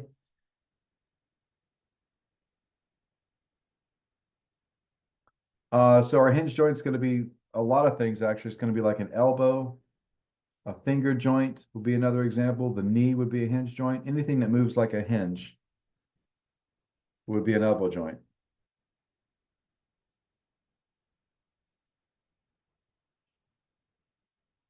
So all the fingers, all the toes, the elbow, the knee, even the jaw would be considered hinge joints, excuse me, yeah. And then lastly, these plane joints, that might be the more difficult one. This just means that something is flat shaped and it's going to slide across each other.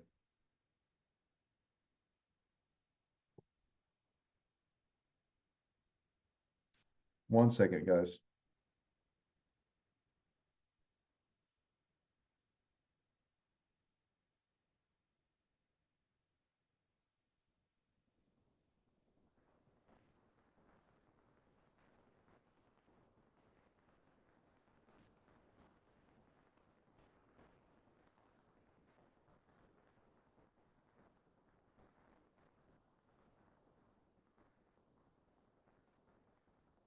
And a little emergency to tend to. I'm sorry, one second.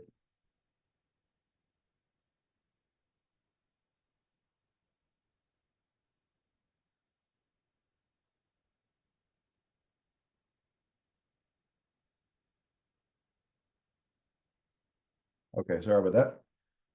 All right, so the other 2 are going to be saddle and condylar. We'll get to those, but those first 4 are going to be the easiest ones to deal with first. Can we have an example of plane joint? Yeah, the bones between the wrist and ankle bones. The joints between the wrist and ankle bones. Just like it looks in the picture. So anytime you have a flat bone like that, like our wrist bones or ankle bones, that's going to be a plane joint. In between the wrist and ankle bones.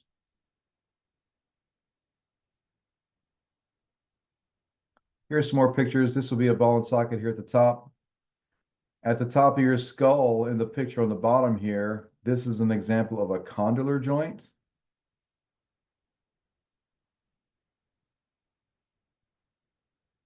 We're going to get to that one later, but that is the example, one of our examples of a condylar joint. So focus on the first 4, guys. Ball and socket would be the one in this case. And here's where they're found. The ball and socket is the shoulder and hip joint. the condylar joints, which we're going to see a little bit more. This will be your knuckles. So look at your, if you make a fist and you see your knuckles pointing up, right? Your big knuckles, those prominences you see of the bones that stick out from your knuckles, those are called condyles. So that's why this is called a condylar joint, because it's rounded somewhat. So our examples for those are going to be your knuckles 2 through 5. Your thumb is considered number 1. So 2 through 5 means your other 4 fingers besides your thumb. And that's the full name of it, the metacarpophalangeal. That's a long word.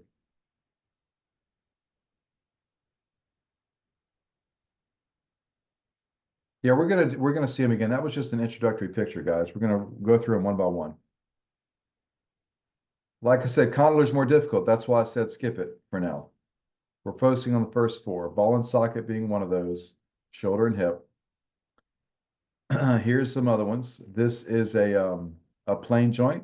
We're going to see plane joints here again. This is an example of the disc of the spine. And then saddle was one of those other 2 that are not quite so easy. So these first introductory slides from your book, a little bit hard to follow. Once we get to my slides, a little bit easier.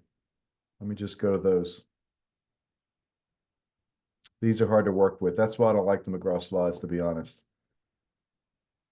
So we can skip all that.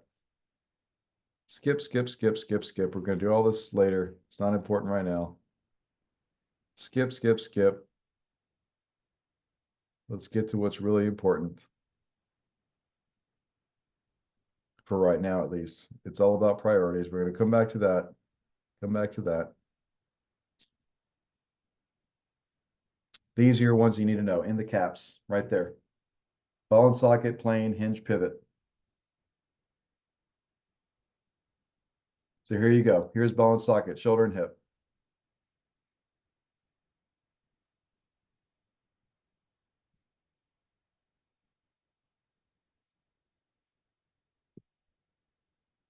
Don't worry about all the other stuff in the slide. We're going to see this later. You just know it's in red. Ball and socket, shoulder and hip. Plane joint is going to be the joints between the ankle, which would be intertarsal. The joints between the wrist bones, which should be intercarpal. And then our last one is going to be a new one we haven't really talked about so much. We mentioned it briefly, but these are called facet joints. These small joints you see in the back of the spine, look at the picture on the top. They're flat, so this is going to be a plane joint, also called a gliding joint. So those are your 3 examples in red, facet joints of the spine, and then the joints between the wrist and ankle bones.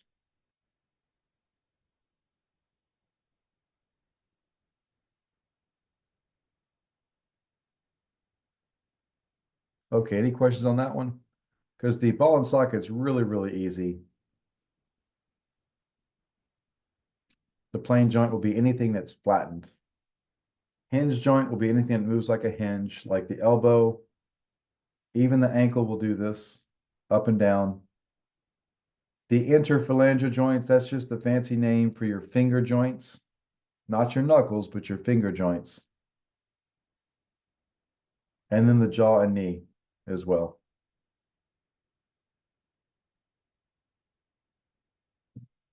Let me give you a brief break, guys. I need to take this phone call. I'm so sorry.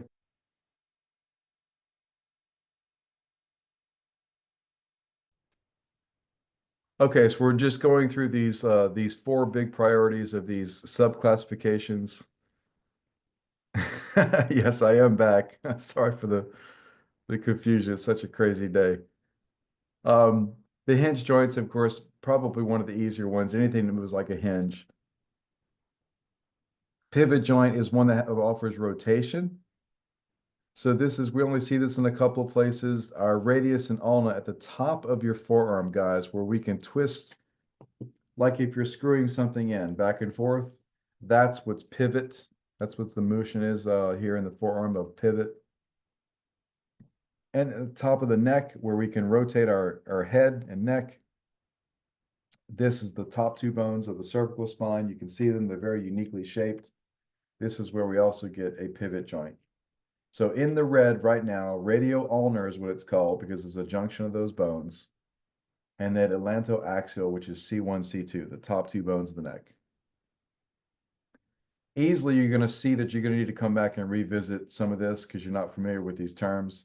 I'm just trying to show you right now where the priorities are, guys. Pivot, and you got two examples to learn. Hinge, you got a little more examples to learn because they're more so around the whole arm and leg. Plane joints are going to be the spinal bone, the facet joints in the back. And then the ankle and wrist bones, ball and socket are going to be the shoulder and hip. That's going to be one of your bigger responsibilities. And it really does. What we're doing right now, if you didn't guess it, we are closing off this chapter. This is basically it. Once you get these sub-classifications, we're basically done. We're just going to see one more review slide on each of these. And when I get back for Wednesday, we'll come back and review this saddle joint and condyloid joint real quick in person because it's not worth doing today. What does end off the chapter is two quick examples, of arthritis. We're going to see a degenerative brand, which is called osteoarthritis. This just means that all the tissue has degenerated. We have worn and torn that cartilage basically too thin, and we're going to call that degenerative osteoarthritis. It's also called DJD, degenerative joint disease. Like I started off with, guys, anytime we lose the structure of the joint, in this case cartilage, we're going to lose that function. This is the typical, you could say, I hate to say it, but you could say this is the typical everyday arthritis that everyone will experience at some point in their life because everyone lives on Earth with gravity. Everybody's had a fall here or there. Everyone's had different accidents. It all has wear and tear on the joints, guys. So we're all at some point going to get some small form, at least, of osteoarthritis somewhere in the body where we have a thinning of the cartilage. So look at the keywords, guys. I go through these notes and I try to do what I can to help you. Osteo, degenerative, loss of cartilage. There's so many words on this slide, but guess what three are the most important? Osteo, degenerative, and loss of cartilage, right? That's what you really need to pull out of that. When you talk about rheumatoid, this is where we see the deformity come in. Rheumatoid is far more serious, certainly not your everyday arthritis, certainly something that most people would not get. This is an autoimmune disorder where the tissues, there's certain factors, inflammatory factors, where your body actually fights its own tissue.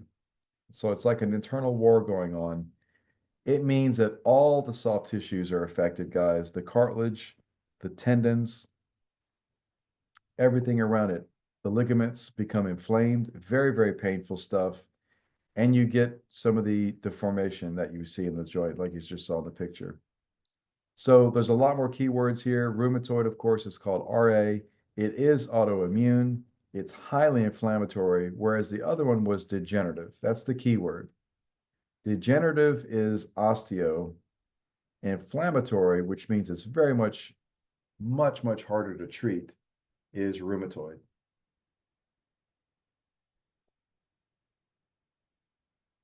And the ankylosis, that just refers to the immobilization. This is the fusion of a joint. But rheumatoid is far worse, guys. You know, even with chiropractic, you can somewhat reverse the osteoarthritis with the right kind of therapy. You can't really reverse rheumatoid. It goes full forward, very hard to treat. The best you can do is treat the symptoms of the pain.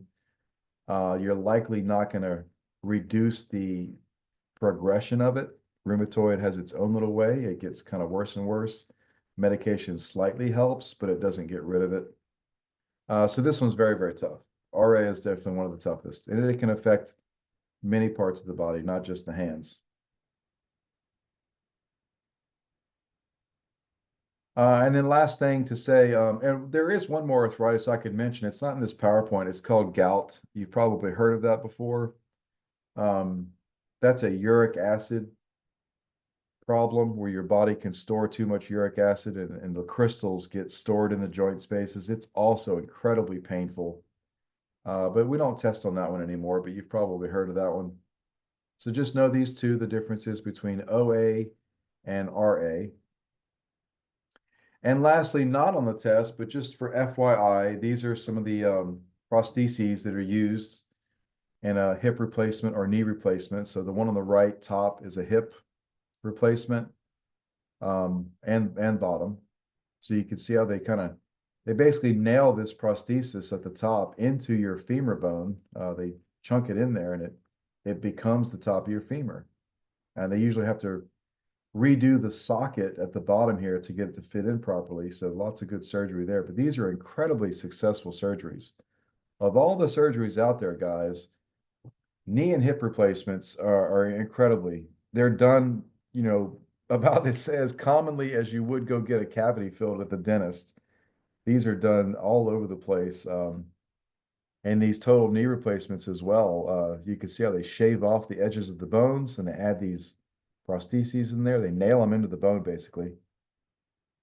And that becomes your articular surface. So there's no cartilage needed here, but these chemicals that make up these, you know, definitely facilitate the right kind of movement. So you can't really athletically perform at the same level that you would normally, but you can still get around really, really well with no problem. But that's just FYI. We are done with this chapter, guys. I appreciate your patience today. I know it was a little crazy, but we'll do some review and cover some questions on Wednesday. Okay, I'll be back on Wednesday. Any questions at all right now? No quiz for right now. Is there anything we can do to get maybe any extra credit points if we're afraid of our grade after that test? No, there's no extra credit. The best thing you could do is